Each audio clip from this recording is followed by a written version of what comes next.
and start as so. The new one, and welcome to today's session of MedGurukul. Today we have with us Dr. Pradeep Arumugam. He is a hematopathologist who works out of the SRL lab at Fortis PG Road in Bangalore. There he heads the hematology section and also the flow cytometry section. Dr. Pradeep has more than 7 years of experience post-MD, and he has been with us in SRL for over a year now, well over a year now. He has taken training in advanced hematology techniques and also has numerous publications to his credit. He remains an academic hematopathologist from what I have seen of him. And today he will be taking us through myeloproliferative disorders. So as Farasat has said, all the participants will be kept on mute. You can put in your questions on the chat, and at the end of the session, whoever has asked a question can be unmuted and we can have a discussion. So Pradeep, would you start, please? Yes, ma'am, sure. Am I audible, ma'am, clearly? Absolutely. Am I audible? Yeah. Yes.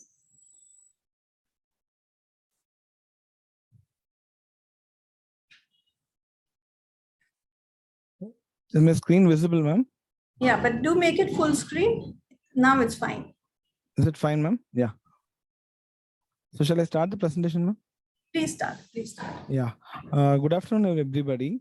I'm going to actually cover the myeloproliferative neoplasms and more of a case-based kind of discussion. And I'll be touching on the updates of 2022 WHO classification, which has recently been presented in a review article. So my outline of presentation will be, I'll be just giving an introduction and a case-based discussion on the few encountered cases which we recently in the past 6 to 1 year we encountered, and a brief clinical and lab approach to MPNs. It's mostly how we are generally approaching MPN, and what is the overall existing diagnostic criteria and what is the changes which is done in the recent past, and which is in the put up in the WHO classification of the MPNs. So as you all know, myeloproliferative neoplasm is actually a clonal hematopoietic stem cell disorders, which is due to the production of one or more blood cell lines. And this is told by Damschek in 1951. And he described it as a unifying concept because of the lab features, which had a similarity in clinical laboratory features. And hence he hypothesized the common pathogenesis to these neoplasms. And MPNs are distinct from the myelodysplasia by having two things. One is they have a normal maturation pattern and also effective hematopoiesis, which is not in myelodysplasia, which is going to have a ineffective erythropoiesis, and the maturation problem will be there. So briefly, according to 2016 WHO classification, they are classified into CML, polycythemia vera, essential thrombocytosis, primary myelofibrosis, CNL, CEL, and myeloproliferative neoplasm not otherwise specified. But this juvenile myelomonocytic leukemia, which generally was not included in the 2016, has been added in the myeloproliferative neoplasm 2022 as a early childhood myeloproliferative neoplasms due to the genetic association. So earlier 2016 we had this 1, 2, 3, 4, 5, 6, 7, and now it is additionally the juvenile JMML has also been added in MPN according to the 2022. So I'll be starting my case discussion. Basically, we will see some 8 cases which we diagnosed in the past 6 months to 1 year, and which were more of a interesting and also as a typical classical presentations. So this is the first case. This is a 60-year-old male present with a fever and pain abdomen for a period of 3 to 4 months. On examination, marker splenomegaly was there. And CBC findings, as you all know, the total count was markedly elevated, just having more than 1 lakh. And the platelet was normal. Platelets may showed 4% basophils and a marker myeloid shift in the with 2% blast. So as you all know, the bone marrow aspirate was done, and it was actually considered with CML. And bone marrow biopsy was showing this hypercellular marrow with marker myeloid shift in basophilia and eosinophilia. So this is a very typical case of only thing in this case to highlight is a young male. This young male presented with the CML features, and also you can able to see this bone marrow aspirate, which is having a very hypercellular particle here with a marked myeloid shift. You can see that mostly they are myeloid. These are cells are proliferated here, and you can see the eosinophils and the basophilia with the reduced erythropoiesis. So this is in this slide, you can able to see the eosinophilia and the basophilia here. And this is a typical marrow, which is showing the almost it's hypercellular marrow with the increase in the myeloid series of cells. And you can see the small dwarf megakaryocytes, which has increased in this case, which is normally seen as a CML. So this is a karyotype which was done for this case, conventional karyotyping, which is showing a 922 translocation, which is typical of CML. And this was diagnosed as a chronic case of CML. This is a very straightforward, typical case. Just I will go into the details later. So as you all know, the CML is phased into CP, AP, and BP. So now there is a new entity which is now according to 2022, they are actually in terms to remove this accelerated phase and put into a 2-tier of CP and BP. I'll come to this later. So this is a typical CML, but only thing in this case is a young male presented. So this, my case 2 is also a young male who presented with generalized weakness and anemia. On examination, he had a moderate splenomegaly was there, and total count was again markedly elevated. Peripheral smear was very clearly a case of CML. One thing about this CML is a bone marrow aspiration biopsy is not recommended in WHO according to 2016. What they tell is we need to actually have with a peripheral smear cell, we can diagnose the CML. But the only thing is to face the disease or to face the prognosis in case of patient is going for a bone marrow transplant is what is important. So this case had the qualitative PCR APL fusion gene detected, and this major transcript was positive, and minor transcripts on the P230 and P190 was not detected. So the bone marrow aspirate was showing a hemodiluted marrow, peripheral blood diluted with features of chronic myeloleukemia. So this case, when they did the peripheral smear, was clearly a case of CML. But when the bone marrow aspirate was done, bone marrow aspirate was markedly hemodiluted, and it was showing a mostly the peripheral blood was showing the picture in the bone marrow aspirate. So bone marrow aspirate was not particulate, and it was actually having a kind of dry tap kind of thing, but it was markedly hemodiluted, which had a suspicion that whether any other problem is there in the bone marrow. So this is the bone marrow biopsy. You can able to see that there were actually some 4 to 5 spaces actually, and which was having marked fibrosis actually along with the macrocysts. You can able to see, but the fibrosis was significant in the case of this case, and patient was a young adult. So this CML, which had a severe marked fibrosis, which had the problem of hemodilution, and so it was actually in the aspirate was not able to have a clear cut features, but bone marrow aspirate biopsy was having a fibrosis. And according to the WHO, what they tell is like this one, the accelerator phase can have a progression with the when there is a reticulin grade 2 to 3 fibrosis, that is also taken as a accelerator phase kind of a progression. So this case, chronic myeloleukemia with marker fibrosis, again, this case was a pH positive and spheroidal chromosome positive. So the both 2 cases are young patient presentation. That's a more interesting fact. Generally, we see in the elderly age group with the typical features. Here, this case also had some typical features, splenomegaly and all those things. And clinically, it was having no doubt of CML. Peripheral smear also, we didn't have any doubt of CML. But the only thing is, presentation was younger, and patients were ideal candidates for a bone marrow transplantation. So this is a case 2A. Here you can see this is the same case which was actually having this is more marked fibrosis. You can see the fibroblastic proliferation here. This is also another case, the similar young age who presented with kind of presentation.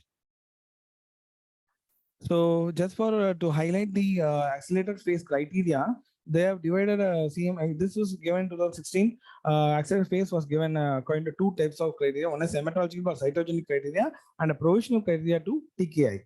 So what are the important criteria? As we see as a pathologist is the persistent increase in the abdominal blood counts.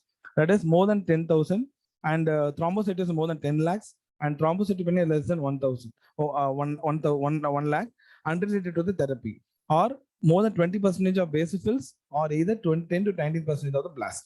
And persistent or increasing splenomegaly unresponsive to therapy.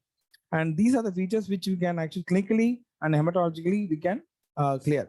And occurrence of clinically significant driver mutations like BCR-ABL1 during TKI therapy is also an important point where it is going to show you that it is going to be progressing towards the accelerated phase. An additional clonal chromosome abnormality is detected like trisomy 8, isochromosome 17q, trisomy 19, and or any new entity of complex karyotype which has been detected new after the diagnosis of CML. And any new chromosome abnormality in BCR-ABL fusion positive cells by the qualitative method, which is during the treatment of TKI. So here the TKI, generally commonly used TKIs are the imatinib and the second line is dasatinib. And so this is basically assessed on the progression of the disease on hematological and cytogenetic criteria. So hematologic criteria is easy to do as a pathologist. When there is a known case of CML comes, we have to be very clear about noting down the whether it is thrombocytopenia is there, thrombocytosis is there, and we should know the clear-cut history of whether patient has been started with the TKI like hematinib, and so that we can follow up and see whether there is a these features are there to at least encounter or give an idea to the people regarding this. And apart from that, cytogenetics is really one of the important thing because important cytogenetic criteria is to have molecular response or the what is the level of molecular response is there by detecting new mutations or additional mutations.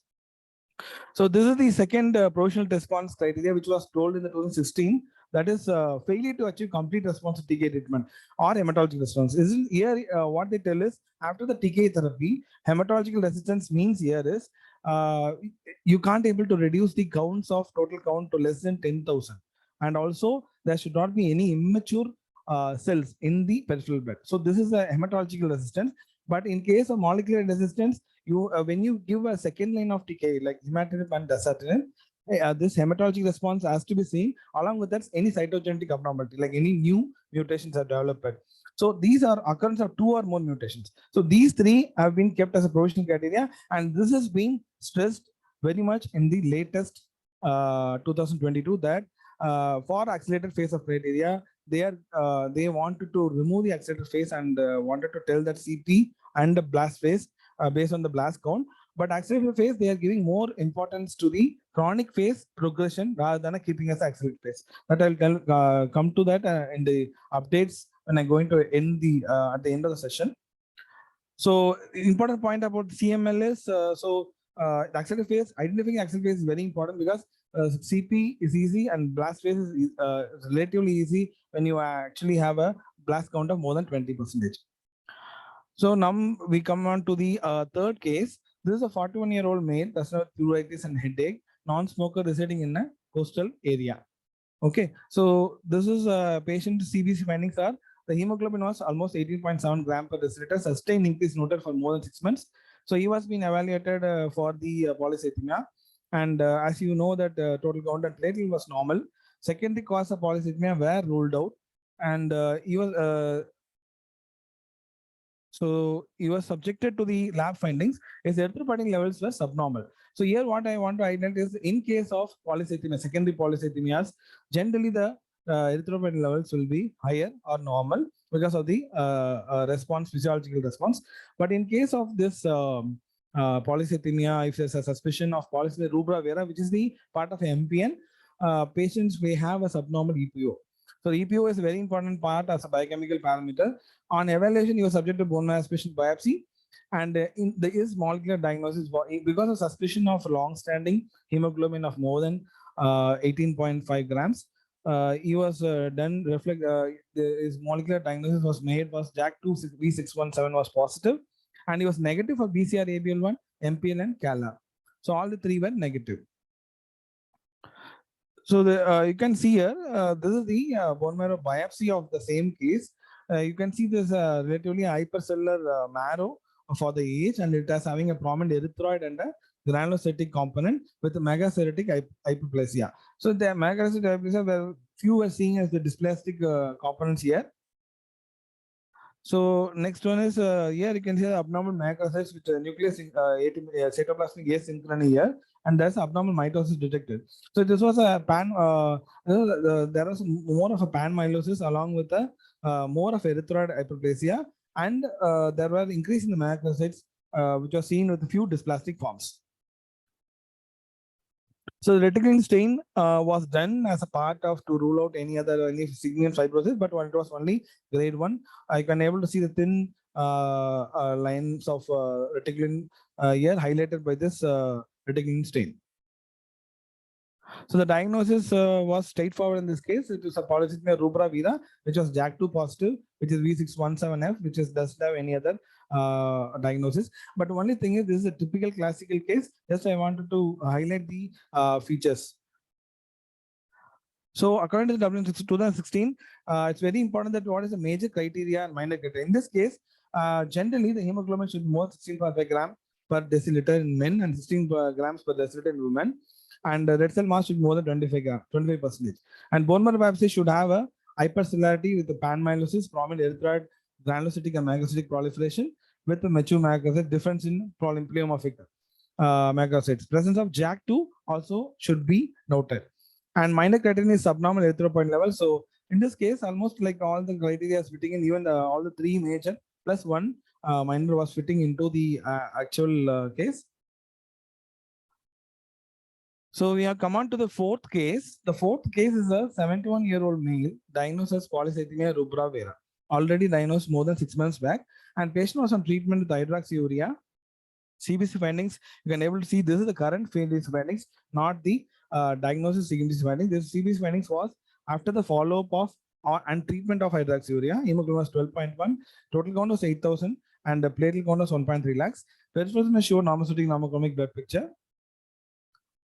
So the lab findings at diagnosis was the low erythropoietin level. It was only 3.2. As you can able to notice that according to the criteria, the minor criteria is satisfying here. That is almost 3.2.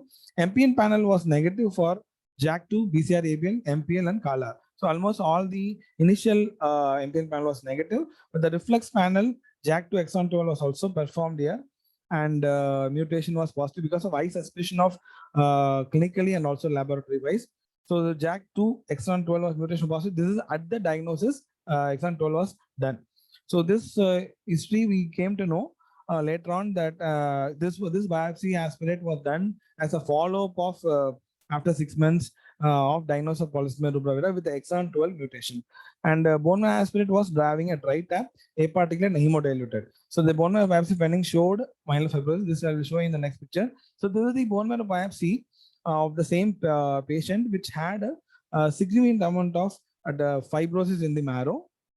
And here you can able to make out the fibroblastic proliferation here in the hyper view with almost completely replacing the marrow.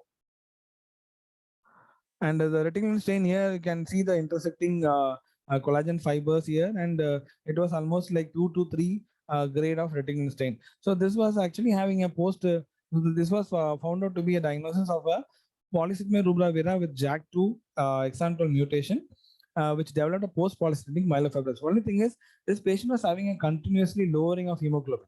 That is what was told. But this hemoglobin was 12. Later on, before the biopsy, it came down to 9, and it was around 8. So there was actually a progression in the anemia. That is the reason patient was referred to as a follow-up to do a marrow.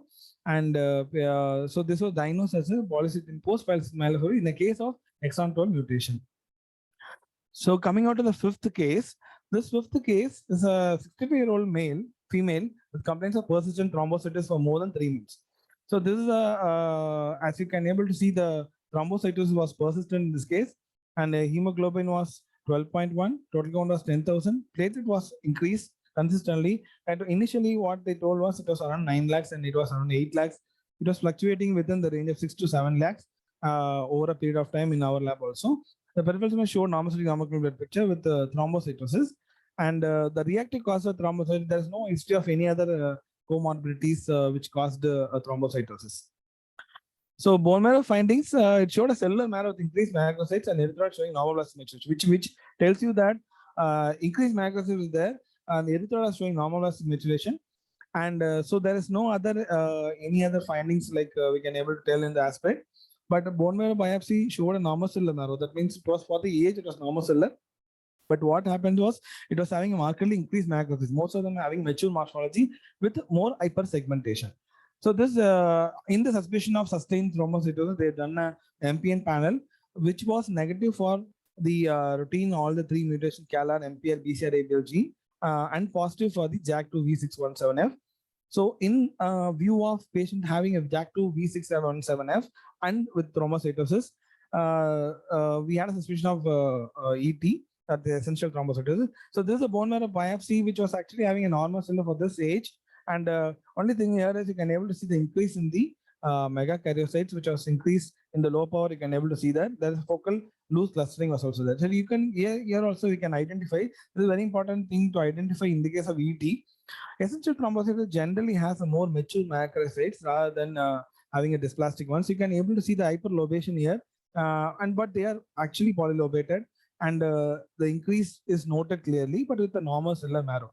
So the dysplasia was not seen. Mostly they were all mature megakaryocytes which having a more than 3 to 4 lobes. In fact, some had 4 to 5 lobes.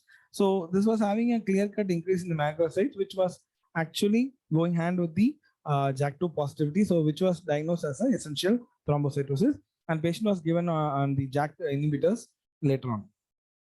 So this is a typical case of essential thrombocytosis. So basically, I have covered mostly like I have kept as one normal or understanding case of a basic case and the advanced case which we got. So for the kind of for our memory sake, the SNET WHO criteria sustained platelet count of more than 4.5 lakhs. Bone marrow biopsy showing proliferation mainly in the megakaryocytic mass lineage, increased number of enlarged mature megakaryocytes. So this was both were actually satisfied in this case. No sign of increase in left shift of neutrophil granulocytes or erythropoiesis. That was also there in this case. There is mainly proliferation in the megakaryocytes and not meeting WHO criteria, like it was not negative for all the JAK2, MPL, BCR, and no dysplasia was found out in case if it's MDS, and demonstration of JAK2 V617. So the almost like the criteria was actually very well formed, and we have ruled out the cause of reactive thrombocytosis. So we gave the diagnosis of essential thrombocytosis on the bone marrow biopsy based on the with the available data of the molecular diagnosis of JAK2 for this case. So coming on to the sixth case, this is a very interesting case. Actually, the whole case production. This is the case collection. This is the one of the important case because this is a 71-year-old doctor by profession.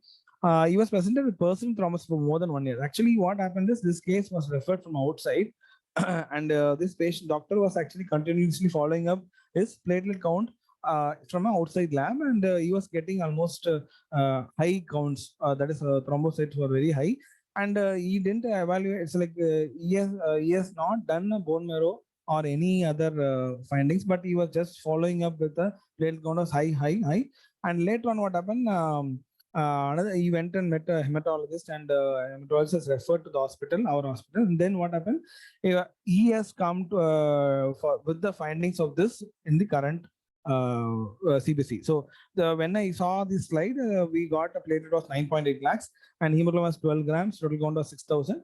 The platelet was having marked thrombocytosis. The peripheral smear was showing marked thrombocytosis and also platelet anisocytosis. So here in this slide, I'll just show you. This is the peripheral blood smear. Here you can see the marker thrombocytosis here and also marker anisocytosis. The anisocytosis in the sense here generally we see anisocytosis for RBCs also, but here this was having different sizes and shapes, and one is large, one is smaller, and it was having typical. There is some kind of thing going in the bone marrow which is causing this uncontrolled production of all those things of platelets. So we had a strong suspicion that whether it is a case of later on the bone marrow aspirate was done.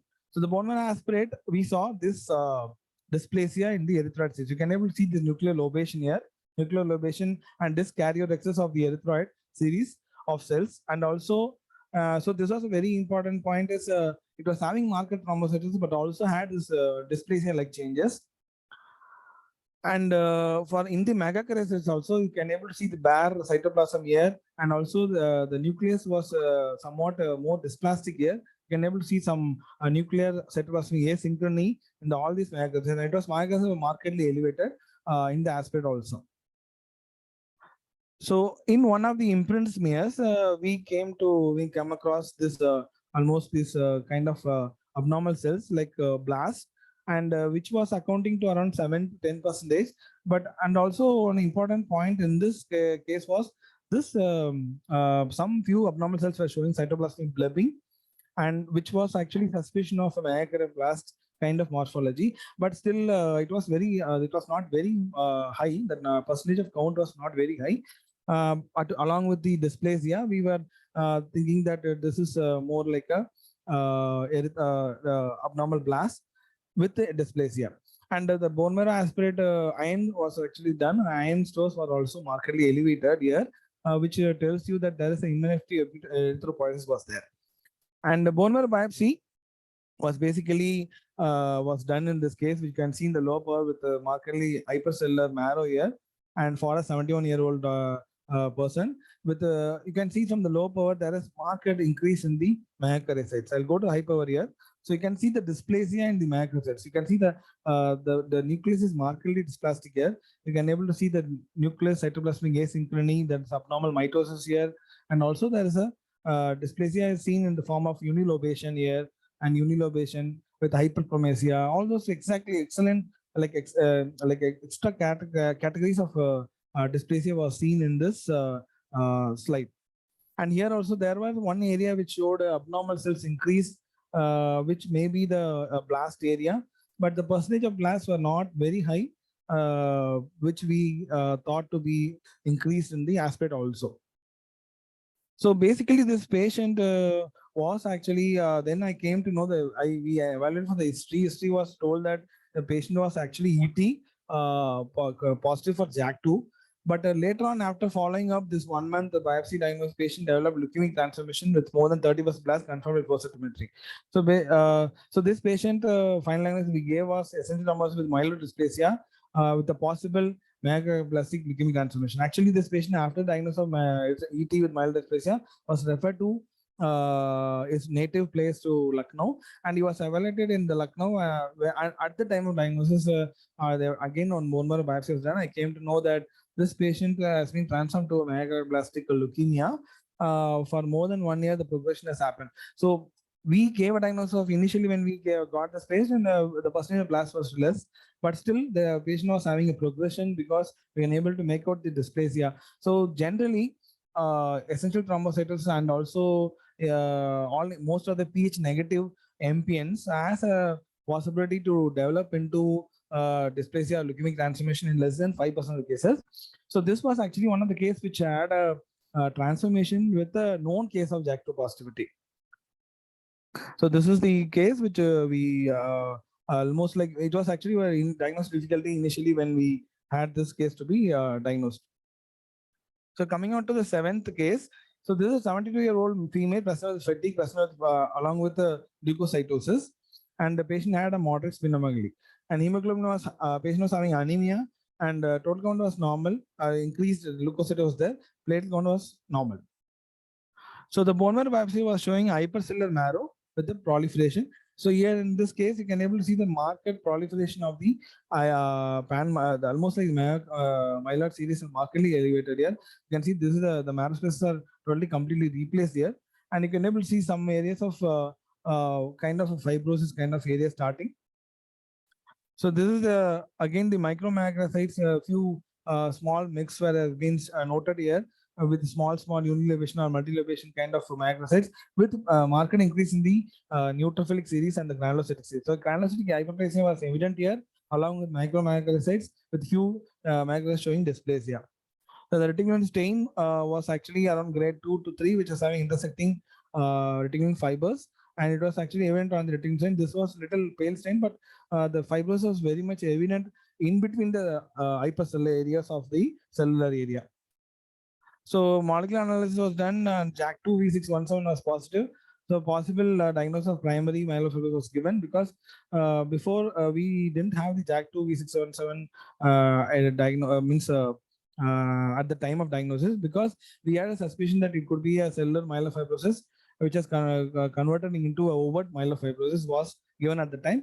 But later on, we came to know that it was JAK2 V617F, and the patient was followed up.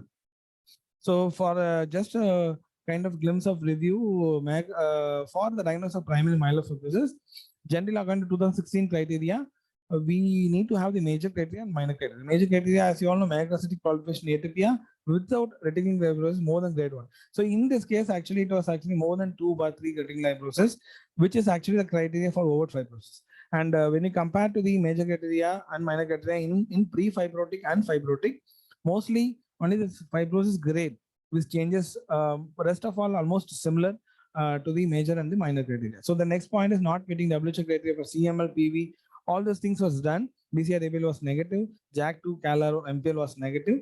And patient was actually having anemia, leukocytosis, and there was small splenomegaly. LDH was not available, but it was elevated later on, we came to know. So this case also was actually a typical case of myelofibrosis where the macrocytic proliferation was evident. Only thing is it was having a hypercellular marrow. It was not a, it was like found out in the early stage of the progression of the myelofibrosis.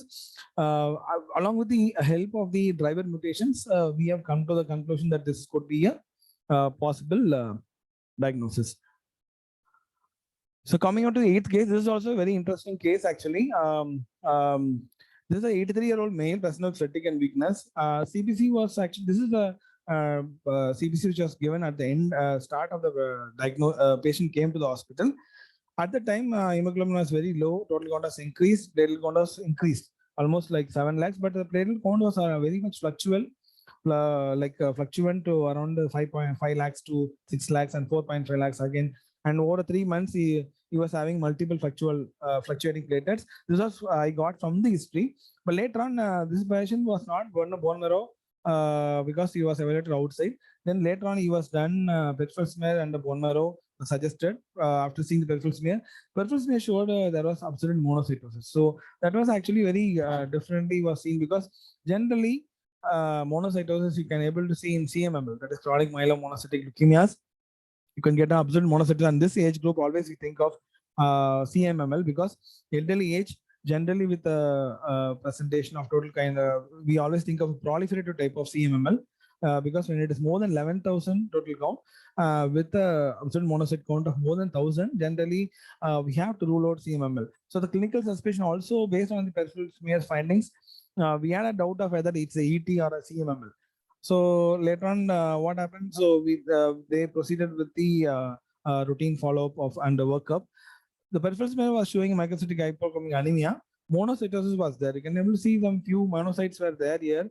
In the maximum, I have tried to identify some few, show you few, and there was increase in thrombocytosis and granulocytosis. So granulocytosis was evident here, and aspirate also was hemodiluted. It was not very, it's a good aspirate because we are not sure about why aspirate was not hemodiluted, whether it's a technical problem or there is something else is there in this case, we are not sure.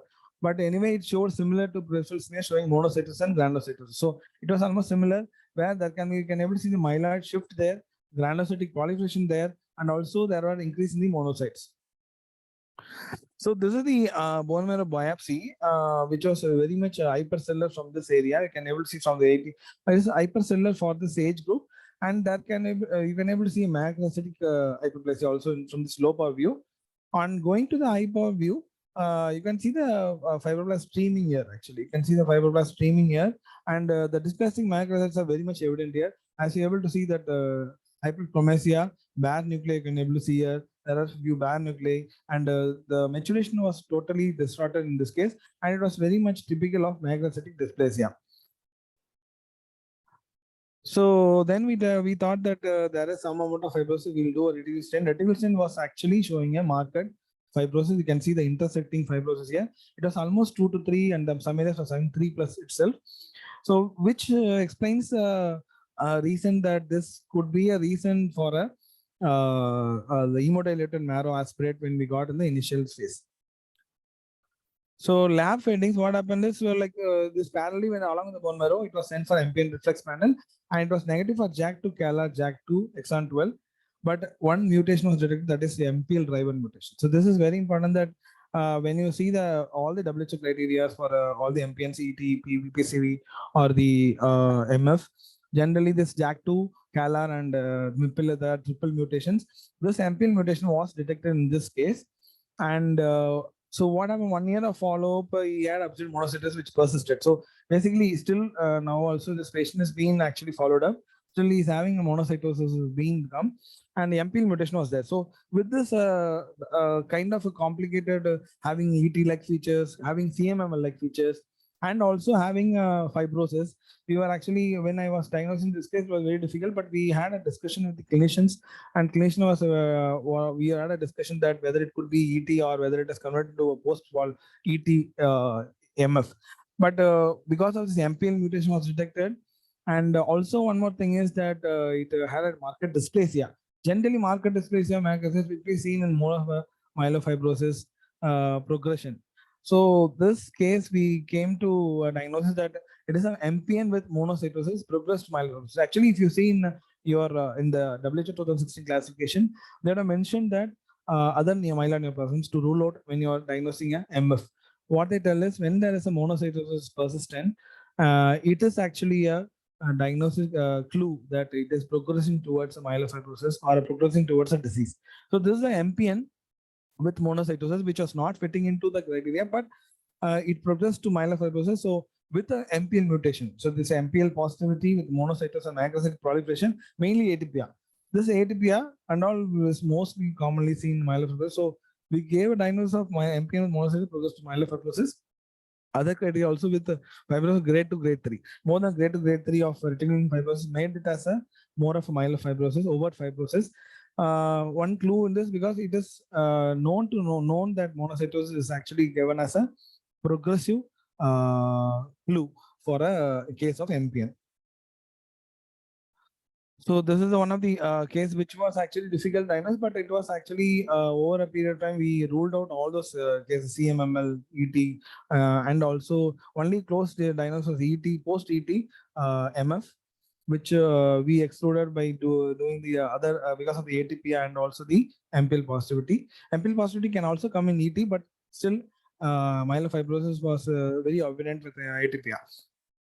So finally, like just for a brief approach, I will just go through the MPN approach within 2-3 slides.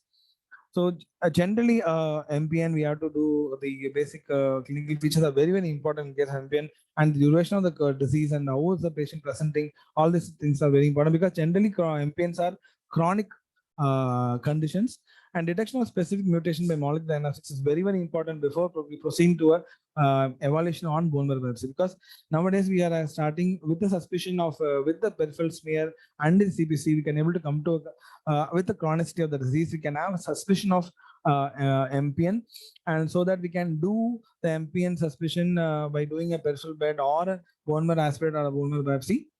Later on, with morphology evaluation, it becomes a very important clue because it is one of the major criteria for almost all the MPNs. Morphology evaluation of bone marrow biopsy still holds a gold standard. So to actually go for your understanding, like so how the it has been divided for how we have to go for a how to approach the MPN. You can able to see here this thrombocytosis or leukocytosis, whether it is having a looking for a reactive condition as for familial interest. So based on the erythrocytosis, we can actually have a absent or present. So when it is absent for familial erythrocytosis, you go for a triple mutation checking or along with EPO.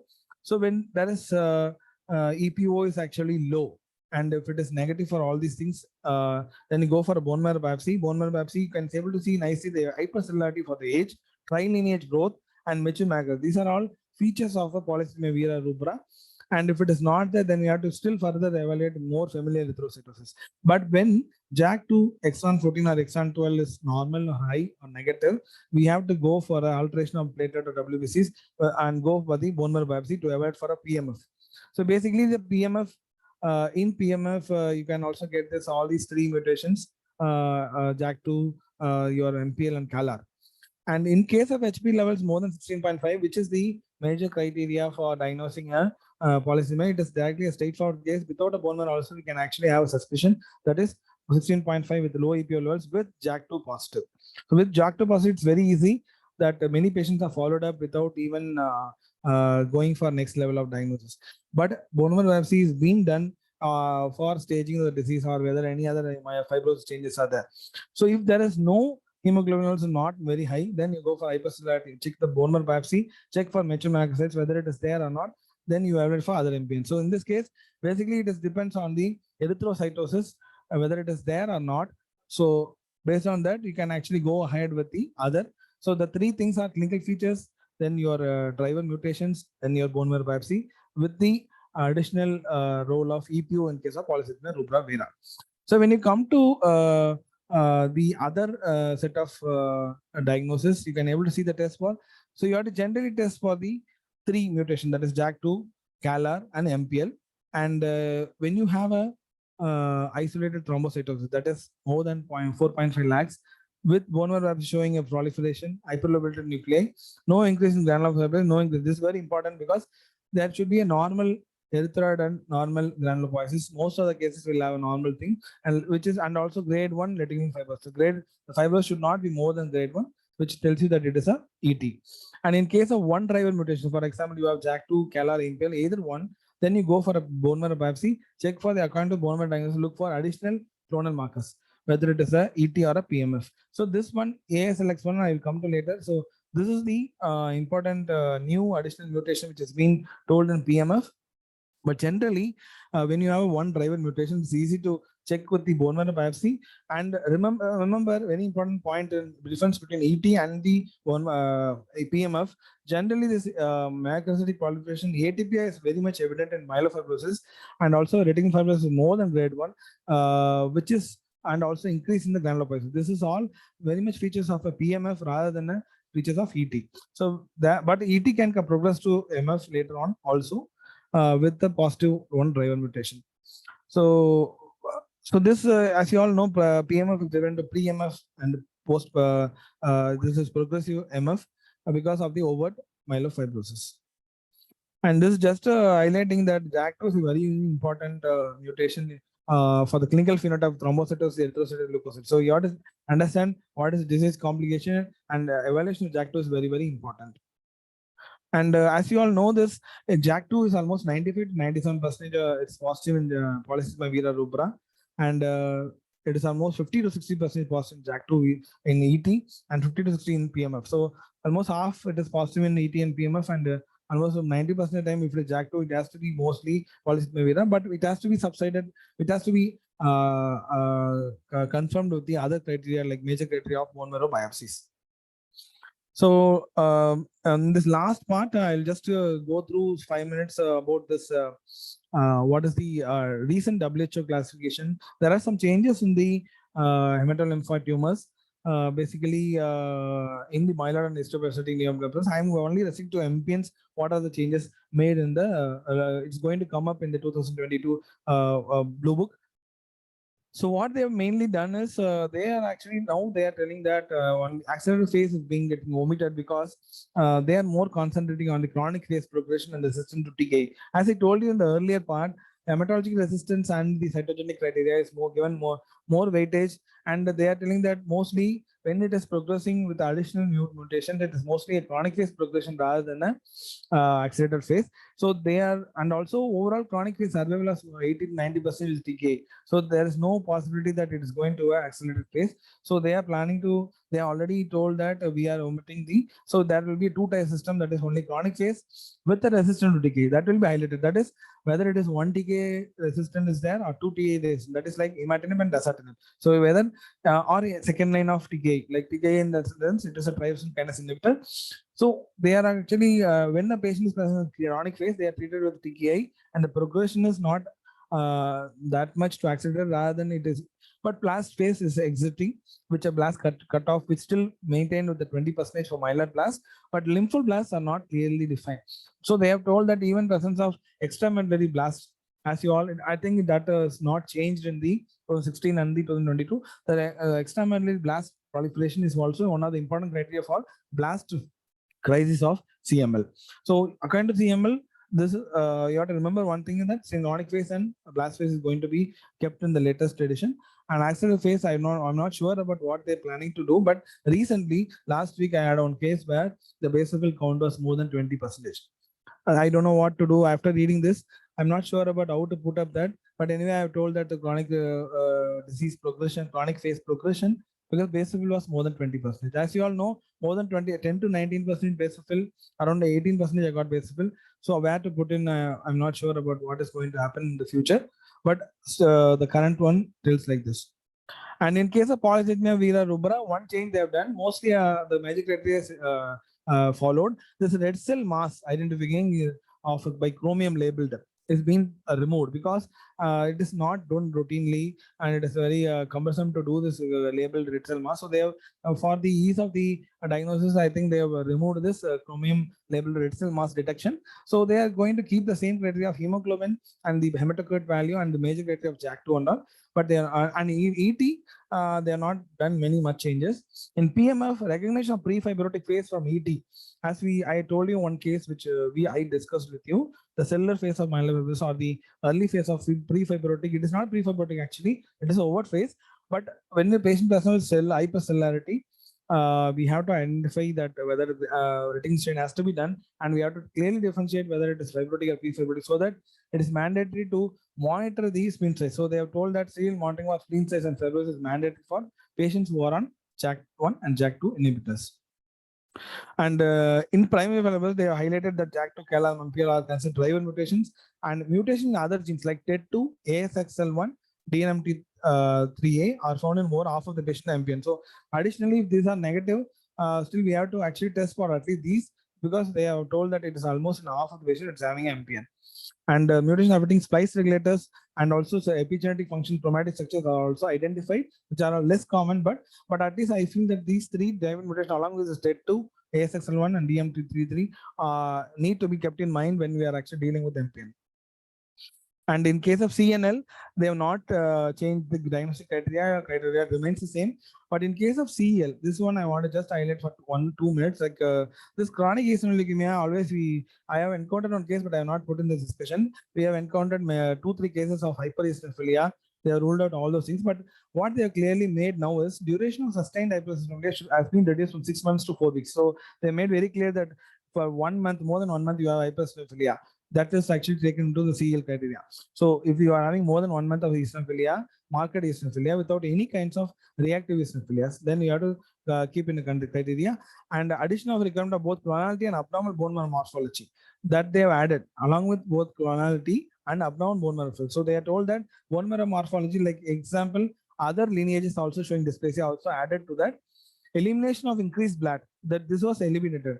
Blast more than 2 in peripheral blood and 5 to 19 bone marrow as an alternative clonality. So what they told earlier was, like when you have more than 2% blast or 19% blast in bone marrow or peripheral blood, they told that you can take as a clonality for diagnosing a CEL, which was now eliminated. So that is not considered, because I think the more than 5 to 90% goes in case of myelodysplasia. So they don't want to keep this criteria, so they have added it. So these are things, very important things, that is 6 months has been reduced to 4 weeks, and addition of the bone marrow morphology, that has also they have taken consideration. So when you are seeing a eosinophilia, you have to, in the bone marrow aspect, try to see the melanocytic morphology, erythroid morphology, so to identify and also see the duration of the symptoms.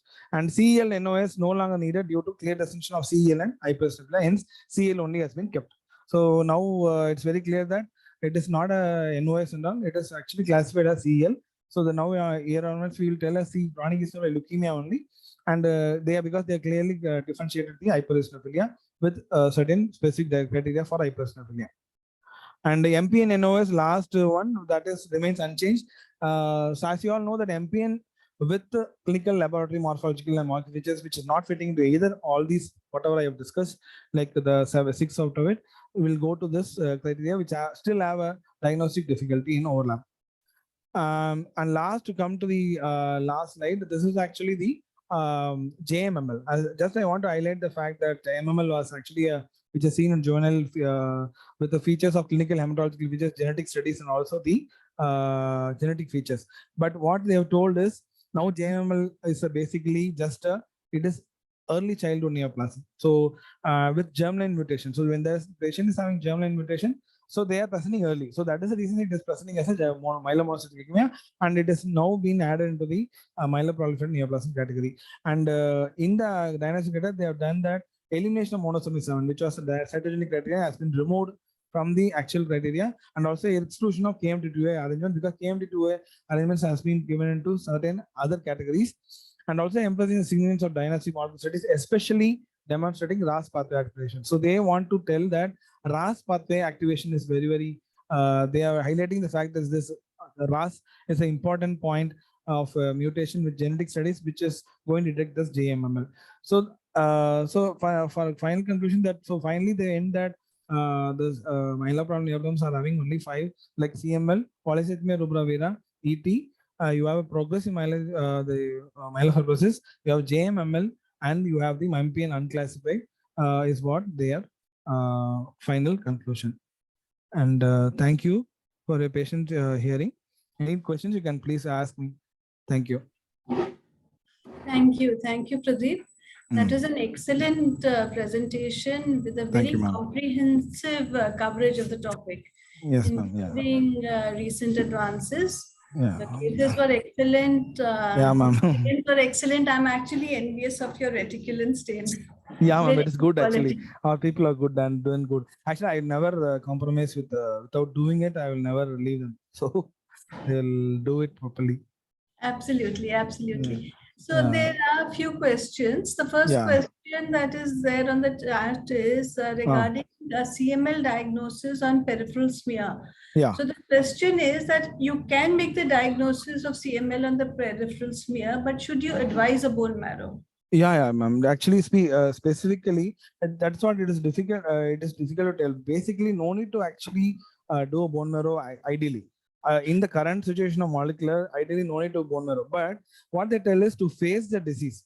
Like now the face has been taken away. Still, what they tell is bone marrow aspirate. We have to advise for a bone marrow. What they tell is when they're doing karyotyping, to identify the karyotyping for minor transcript. For example, you have major transcript, minor transcript.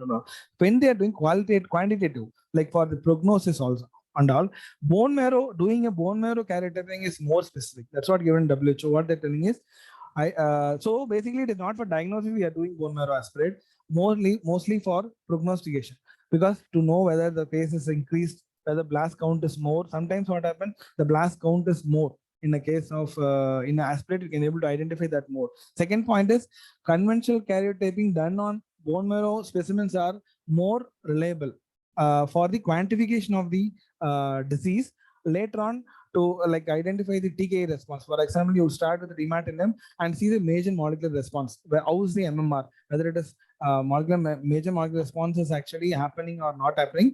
So that is the reason that two things we have to do is, one point is for doing bone marrow for assessing the phase of the disease. But right now it is controversial because actual phase has been removed. But still, bone marrow. A second point is doing karyotyping on more than peripheral blood. They are telling to do on the bone marrow, mainly for the quantification of the major transcript. So it is you can definitely make a diagnosis of CML only in terms of certain cases where basophilia is low, basophils are low. Sometimes you tend to have a low counts, like less than 90,000, 80,000, but still basophilia is not very high.